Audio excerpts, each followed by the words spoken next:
I'm Richard. Yeah, I built a body morphing machine last night, and it works. It's just not the most reliable of things. Anyway, I am Richard Hammond. This is my Blast Lab.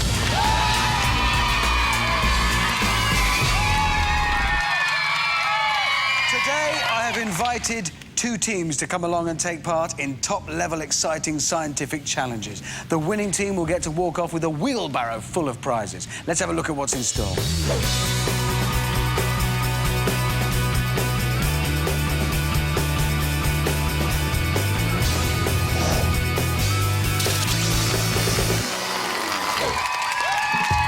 Now, the good news is that my top-secret underground lab is guarded by a team of crack SAS soldiers.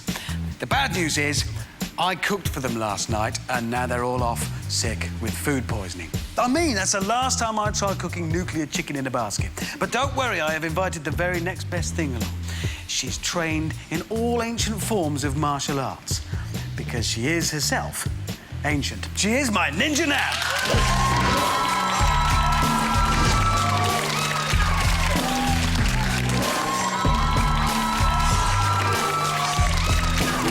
Ninja Nan, thanks for standing in. I know she looks fragile, but she is a fully trained ninja.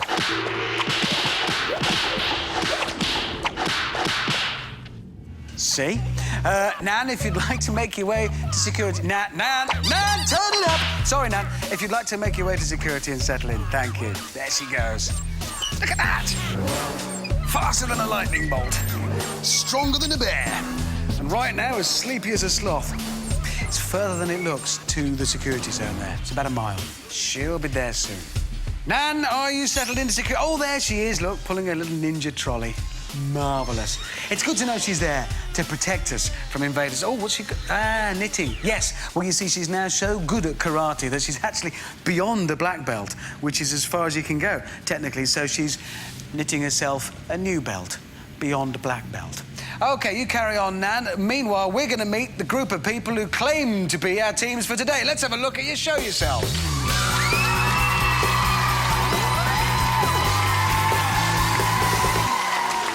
Yes, audience. We're all very excited if they are the yellow team. They could be anybody. Can't be too careful here. That's why we have security and Ninja Nan there to guard us. Sorry, I have to make sure that you are who you say you are. Your names, first of all, please. I'll check them off on the list. You are... Christy, Katie and Alice. Yes, that checks out. Hidden talent.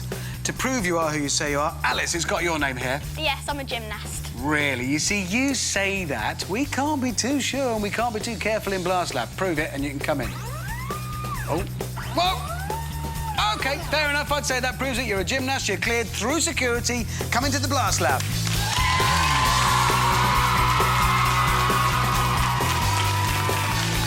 Sorry about that. Can't be too careful. Can't let just anybody in. Where have you all come from? Milton Keynes, and we are the Raintastical Penguins! Woo! Oh, you thought of your own name and your own routine, and you needn't have bothered. You're the yellow team, and that's final. Let's meet the group of people who claim to be the red team you'll be playing against. Let's meet them. Where are they? Show yourselves, chaps. OK, now you say you're the red team for Blast Lab. Well, I need you to prove that, obviously. What are your names, first of all? Stanley! Philip! Daniel! Stanley, Philip and Daniel. Yeah, that checks out.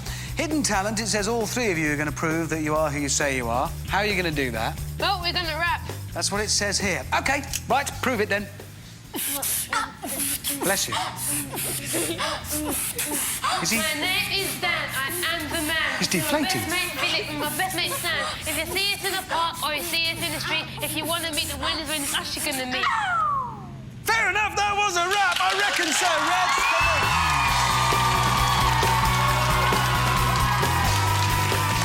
Reds. That's all it took, you see. You have to prove you are who you say you are before I let you in the Blast Lab. Where have you come from? Kids! And we are the Golden Eagles! Wow, you're very loud, but you're the red team, and that's final. Welcome to Blast Lab. Reds and yellows, we're going to be doing round one in just a second, so go over there, get settled in and comfortable and ready. Good luck to both teams. I've noticed something. It's a boys' team and a girls' team today. I'm expecting the competition to be high. Right, let's bring on my assistant. He is so clever. The only thing higher than his IQ is the number on his mileometer. It is, of course, Oliver.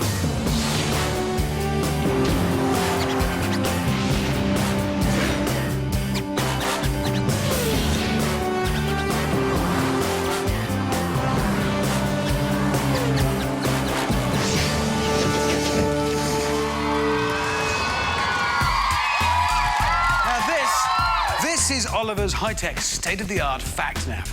All the facts in the world are stored in it. It's brilliant.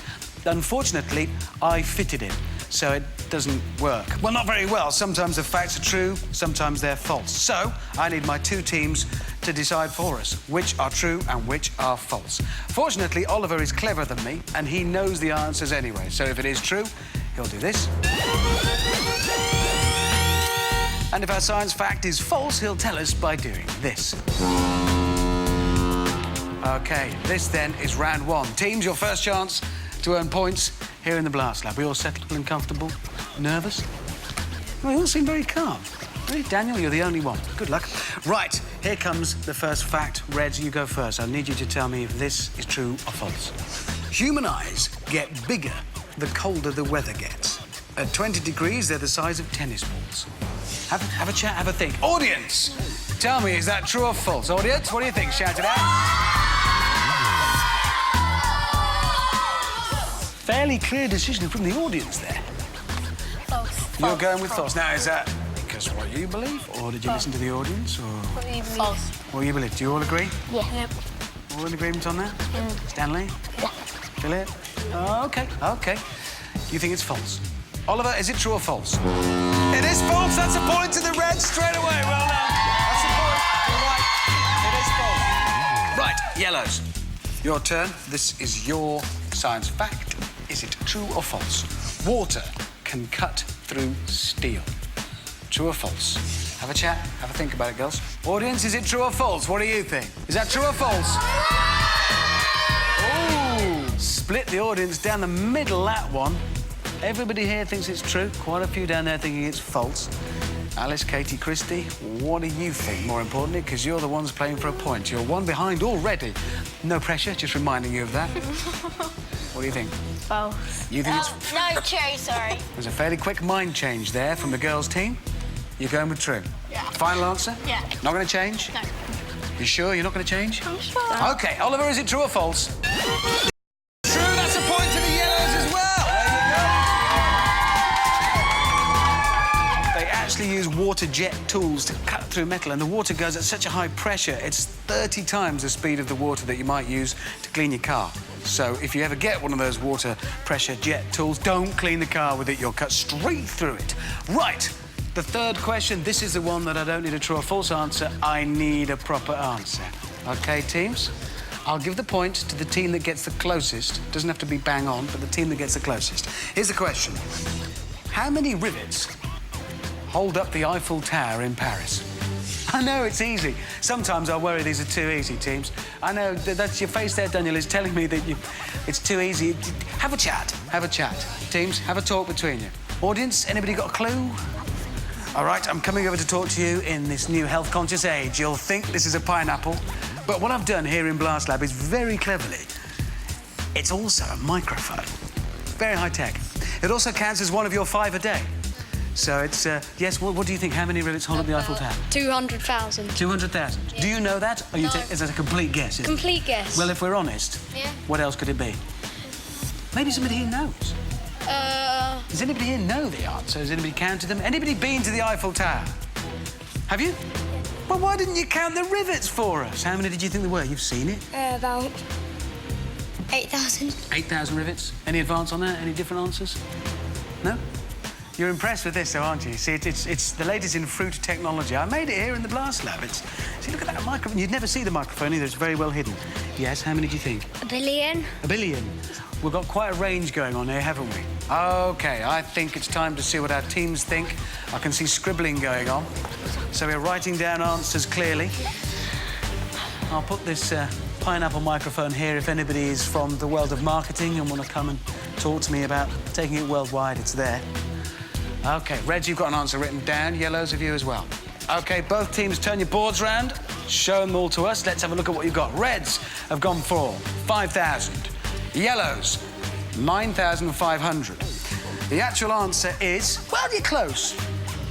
ish, 2.5 million rivets, which means the point goes to the yellow team. There you go.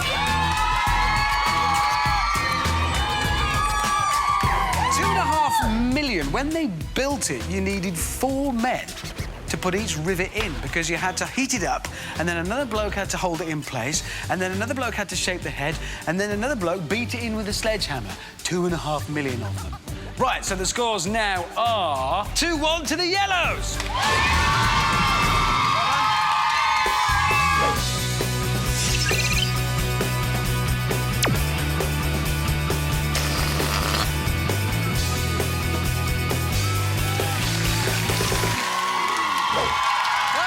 That's all to come. Right now it's time for mini science, and our teams are going to get practical. To help with this, please welcome my old science teacher from school. It is Mini Miss. Good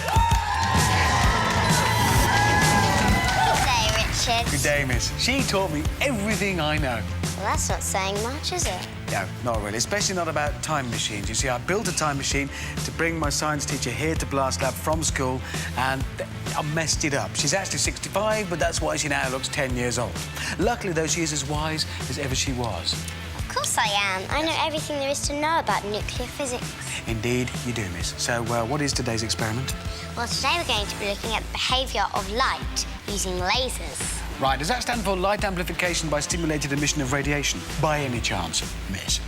Yes, that's right, Richard. Well What is done. that? Good. What are we doing with lasers? Well, teams are going to be playing a game called Prism Break.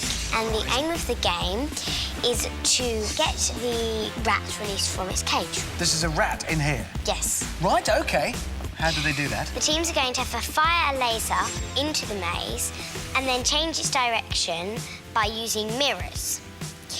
Once it's reflected off the mirrors, it should reflect onto the prism, which will open the door to the cage and release the rat. The teams have to use all their mirrors available, though. And the team to release their rat first wins the game. So it's a race. OK, and these are the little mirrors. They've got to use all of these, and I happen to have a laser here in my lab coat, Miss, obviously. So you can see how these reflect. So that's the laser just pointing against that end wall there. But if I reflect it with a mirror, there you go. It's fairly simple. It bounces around the place, reflects off the mirror. The difficult bit is working your way through the maze with the laser. OK, well, that sounds pretty simple. Teams, if you'd like to get into position ready, Mini Miss and I will step out of your way because I think there's going to be some competition, Miss. Boys team, girls team. Both teams want to win. OK, teams, you have, well, as long as it takes, it is a straight race after all. And that race starts now!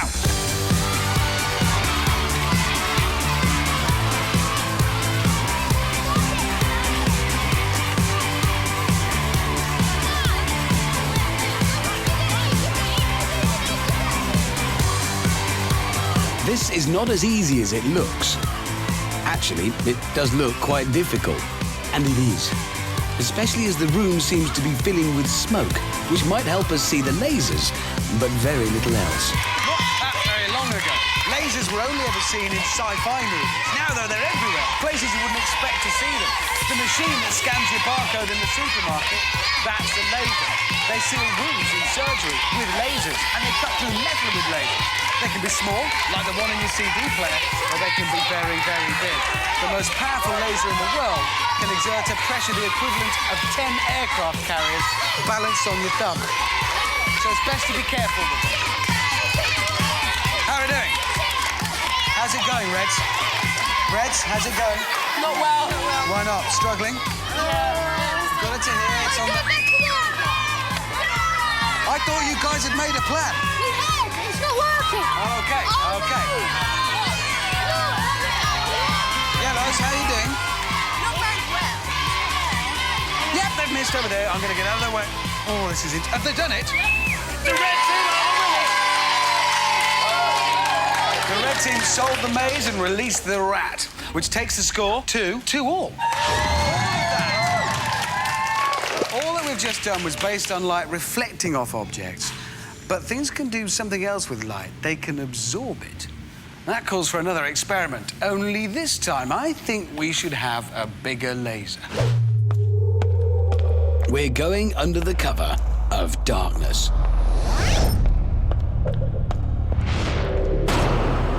because that's where we keep our special Blast Lab laser pen.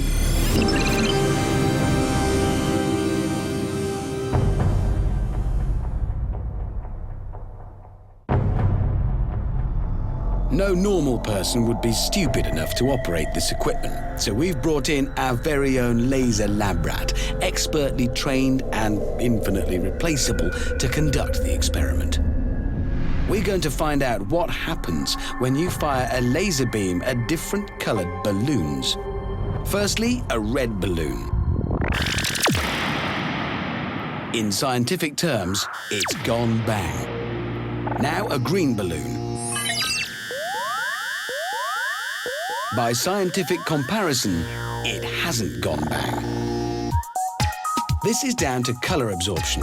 We see a green balloon as green because it absorbs all colours except for green.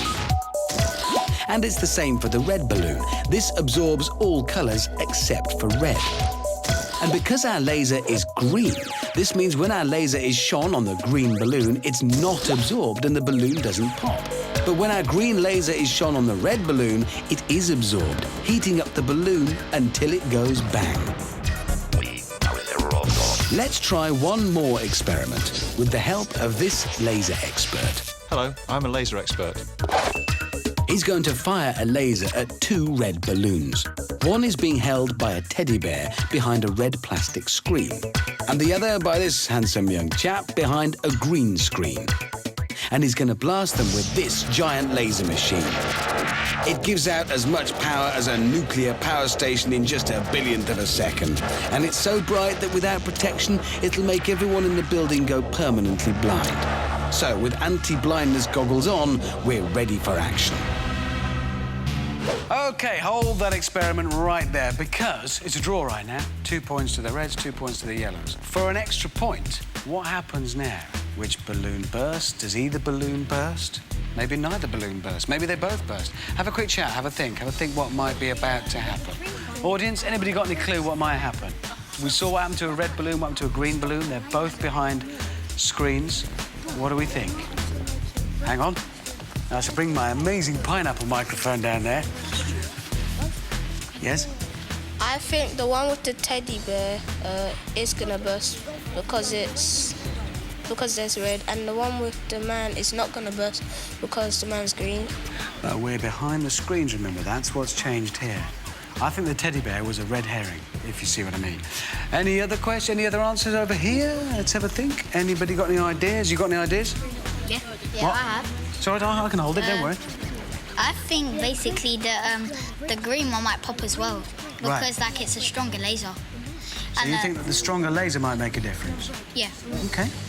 I think that what might happen though, if you get another different coloured laser, it might burst the green one. But I think this might be the same colour. This might be another green one. But you've obviously been paying attention down here. Yes. I think the balloon teddy bear is gonna pop, but the one behind the green screen isn't. Hang on. Do you think the teddy bear's got anything to do with this, or is this just the one? Okay, the balloon. Right. OK. Right. Well, let's find out what our teams think. You think the teddy bear's going to blow up? No. Well, it might. Teams, have we come to conclusions? Yeah. All right. What do you think, Reds? Both. You think both are going to explode? You think? I think the green one. You think the green one's going to blow up? Green screen. OK, so Reds think both are going to go. Yellows think the green balloon is going to go. Before this becomes too complicated and confusing, let's have a look. Let's find out. OK, it's the balloon behind the red screen first. Stand by. Ready. Aim. Fire. Nothing. Zilch. The red screen has absorbed the green laser. Let's try the one behind the green screen. Ready, aim, fire. That's more like it. Our green laser has not been absorbed by the green screen and has passed through to burst the red balloon, while the other balloon remains intact. Well, that result then is a point for the yellows. That means the score's at a 3-2 to the yellows. And it's time for us to move on towards the final test, the messy, messy, mess test, which means both teams have to go off and get changed ready into their protective outfits. Away you go. Because it's time for all of us to get messy for the messy, messy, mess test.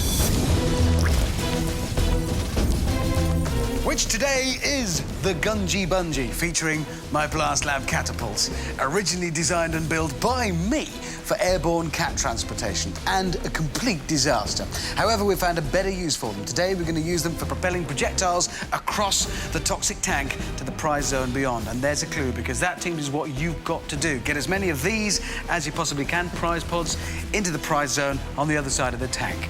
But this being Blast Lab, there is, of course, a twist. Each team has one of its members representing them standing here in the toxic tank. You OK there?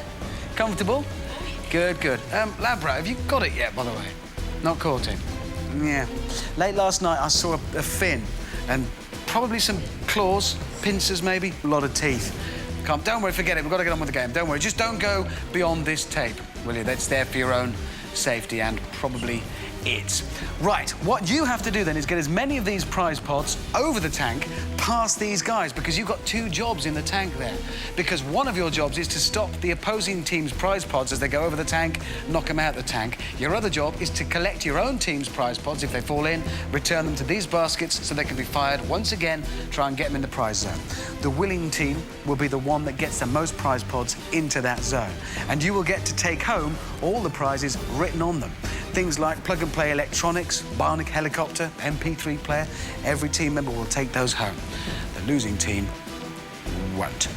Now, yellows, you are in the lead on points right now. So you get to start first. Your points have brought you a 5-second advantage, OK? When you hear the first siren, you start. Reds, you have to wait until you hear the second siren, then you start. You have some time to get as many prize pods across the toxic tank as you can, and that some time starts now. So it's the yellows who have the advantage in today's game. I think that is the highest prize pod shot I've ever seen in my lab, ever. Unfortunately, it's possibly also the most inaccurate shot I've ever seen as well, ever. The red pods seem to be drawn to the prize zone like moths to a flame, but I can see a number of yellows in there as well, so we have a real match on our hands today. A perfectly balanced game. Maybe I spoke too soon. Another crazy sky shot from the yellows. Their team showing us the importance of wearing safety helmets here today. Meanwhile, the reds are keeping up the pressure with a sustained barrage of pods overhead. They are a machine.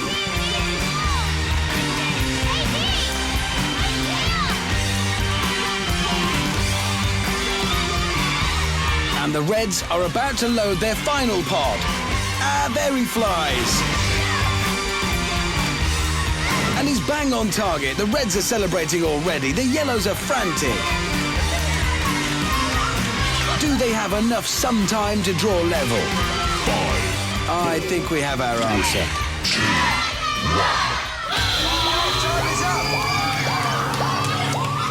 Time is up. And I think from the reactions we can guess the results. Let's find out for certain which team has won. Lab rat, the yellows, how many have they got? 5 for the yellow team. The reds, how many have they got? 10 for the red team. That means the red team are the winners. So, reds, these are the prizes each of you will be taking home with you. You will each be taking home. Hold them up, please, lab rat. Ready, Nan? A crystal growing kit. An X-twin jet. Transforming robot. MP3 player, a bionic helicopter, a horrible science book, plug-and-play electronics, 20 questions, lunar eclipse bedroom light, and night vision goggles. That's every one of those for you.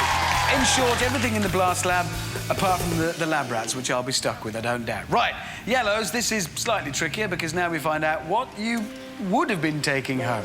Sorry, this is not a contented face there. I'm sorry. Never mind, let's see what you would have been taking home, but aren't.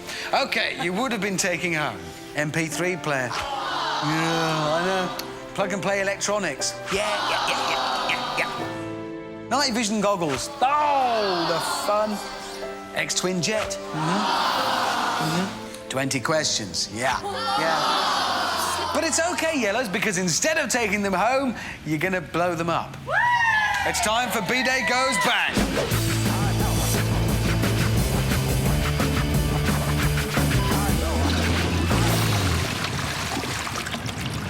OK, well, here we are. That strange moment once again. The yellow team, all right. The red team, by contrast, really quite happy because you've cleaned out my blast lab. These are all your prizes. Congratulations, Reds. Well played. You're taking just about everything but a couple of lab rats and my lab coats. That's it. All of those prizes yours. Well done. Over here, yellows. How are we feeling, team? Bit upset. Yeah, well, yes, it's never brilliant to lose. What went wrong in that game?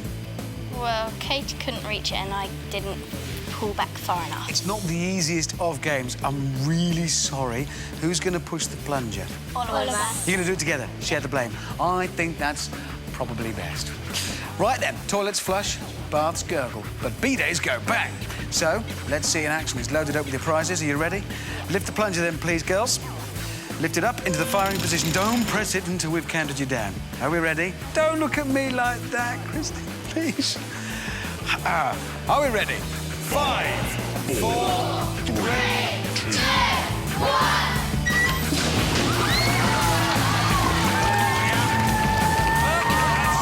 All we've got time for. We've had a good look at light and colour today. Two things very close to my heart, because when my lab rats leave the lights on overnight, it makes me see red. See you next time.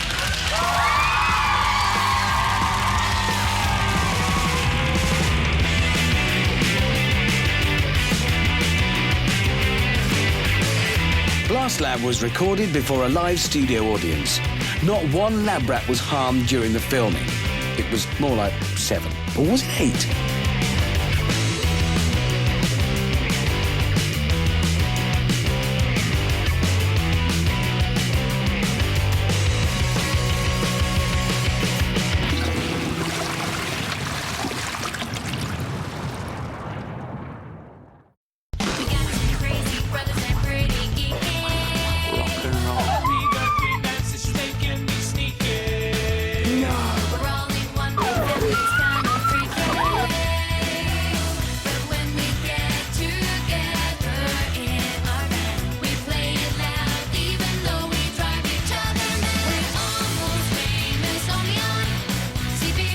My Almost Famous Family starts next Saturday at 10 CBBC or BBC Two. Do you want to be part of the action? Then come along to the See Me on CBBC tour. You could start with a virtual Danny Harmer and Tracy Beaker, act out a scene from the Sarah Jane Adventures, or even be a lab rat in Richard Hammond's Blast Lab. We'll be in London on the 12th and the 13th of September at the Mayor's Thames Festival. Check out our website for all the details and be part of something amazing.